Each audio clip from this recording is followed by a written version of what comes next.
guys. Ito na yung layer ko. Last na layer. Puno na ni.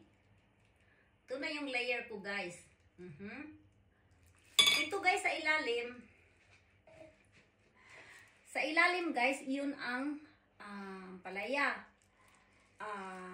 Bell pepper, carrots. Pang-tatlo ay yung papaya. Itong sa itaas guys ay yung ano yan, ingwer ba, yung luya, at saka yung bawang. Ayan. Mauna ni siya guys, oh. Mauna ni siya guys ang akong layer. Kani siya guys, dako lang ni siya, kani siya gamay-gamay. Mauna ni siya guys ang layer. Layer. Ayan. Ako na ni siyang i-sarado guys. Mag-preserve ni siya guys for at least mga 6 months.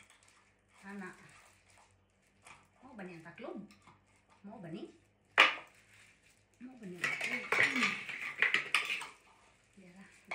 Mau deh, parihara man.